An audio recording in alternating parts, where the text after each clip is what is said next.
നമസ്കാരം. ഈ വർഷത്തെ മാധവമാസം, അതായത് പുണ്യമായ വൈശാഖ മാസം ഇന്നു മുതൽ 9/5/2024 മുതൽ ആരംഭിക്കുകയാണ്. ജൂൺ 6 വരെയാണ് വൈശാഖ മാസക്കാലം നീണ്ടു നിൽക്കുന്നത്. ഈ മാസത്തിൽ ഭക്തിയോടുകൂടി പ്രാർത്ഥിച്ചാൽ നമ്മുടെ കഷ്ടതകൾ മാറി സമ്പൽ സമൃദ്ധി ലഭിക്കുമെന്നാണ് വിശ്വാസം. മഹാവിഷ്ണുവിന് ഏറ്റവും വിശേഷപ്പെട്ട മാസമാണ് വൈശാഖ മാസം. മാധവന് പ്രിയങ്കരമായതിനാൽ മാധവമാസം എന്നും ഇത് അറിയപ്പെടുന്നുണ്ട്.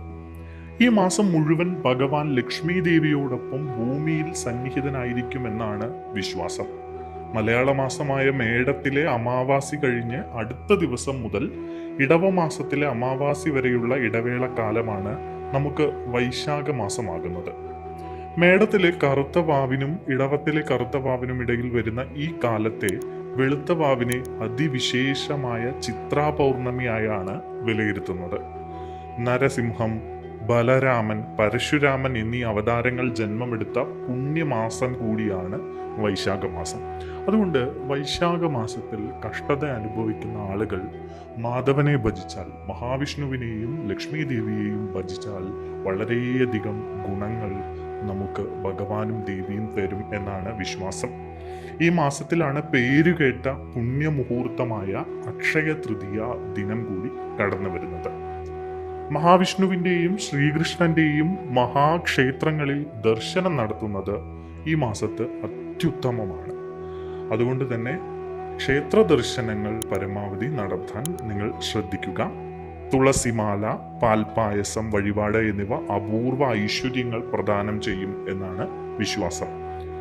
വൈശാഖ മഹാത്മ്യത്തെ പറ്റി സ്കന്ദപുരാണത്തിലും പത്മപുരാണത്തിലും വിശദമായിട്ട് പ്രതിപാദിക്കുന്നുണ്ട്. ഗുരുവായൂർ ക്ഷേത്രം ഉൾപ്പെടെയുള്ള വൈഷ്ണവ ക്ഷേത്രങ്ങളിലെല്ലാം അതീവ പ്രാധാന്യത്തോടെ ആചരിച്ചു വരുന്നതാണ് ഈ വൈശാഖ മാസാചരണം. സർവവിദ്യകളിലും ശ്രേഷ്ഠമായ വേദം എന്നതുപോലെ, സർവമന്ത്രങ്ങളിലും ശ്രേഷ്ഠമായ പ്രണവം എന്നതുപോലെ, സർവവൃക്ഷങ്ങളിലും ശ്രേഷ്ഠമായ കൽപ്പവൃക്ഷം എന്നതുപോലെ, സർവപക്ഷികളിലും ശ്രേഷ്ഠനായ ഗരുഡൻ എന്നതുപോലെ, സർവനദികളിലും ശ്രേഷ്ഠയായ ഗംഗ എന്നതുപോലെ, സർവരത്നങ്ങളിലും ശ്രേഷ്ഠമായ കൗസ്തുഭം എന്നതുപോലെ സർവമാസങ്ങളിലും ശ്രേഷ്ഠമായത് വൈശാഖമാണ് എന്നാണ് പറയുന്നത്. വൈശാഖ മാസത്തിലെ 30 ദിവസങ്ങളും പുണ്യദിനങ്ങളാണ്. ഈ ദിവസങ്ങളിൽ മഹാദേവനെയും ലക്ഷ്മി ദേവിയെയും പ്രാർത്ഥിക്കുകയാണെങ്കിൽ വളരെയധികം ഗുണങ്ങൾ നിങ്ങൾക്ക് ലഭിക്കും.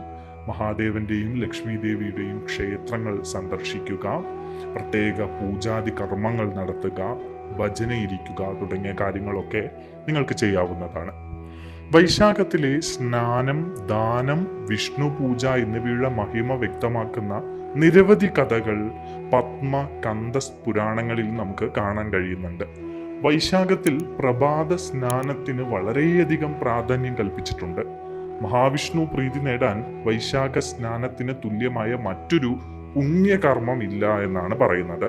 വൈശാഖ മാസത്തിൽ ത്രിലോകങ്ങളിലുമുള്ള സർവ തീർത്ഥങ്ങളുടെയും സാന്നിധ്യം എല്ലാ നദികളിലും ജലാശയങ്ങളിലും സൂര്യോദയം കഴിഞ്ഞ് 6 നാഴിക വരെ ഉണ്ടാകും എന്നതിനാൽ ഈ പ്രഭാത സ്നാനം സർവ തീർത്ഥ സ്നാന ഫലം നൽകുന്നു എന്നാണ് പത്മപുരാണവും സ്കന്ദപുരാണവും ഒക്കെ പറയുന്നത്. വൈശാഖ മാസത്തിൽ ഉടനീളം കലിദോഷ നിവാരണ മന്ത്രം 9 തവണ ജപിച്ചാൽ മാലിന്യങ്ങൾ അകന്ന് മനസ്സ് സൂര്യനെ പോലെ തെളിവുറ്റതാകും എന്നും പറയപ്പെടുന്നുണ്ട്. 108 തവണ ജപിക്കുന്നത് വളരെ ശ്രേഷ്ഠമാണ്. കലിയുഗത്തിലെ ഏറ്റവും ശക്തിയേറിയ നാമമാണ് ഇത്. അതുകൊണ്ട് തന്നെ കലിദോഷ നിവാരണ മന്ത്രം പരമാവധി ഈ മാസത്തിൽ ജപിക്കാൻ ശ്രദ്ധിക്കുക.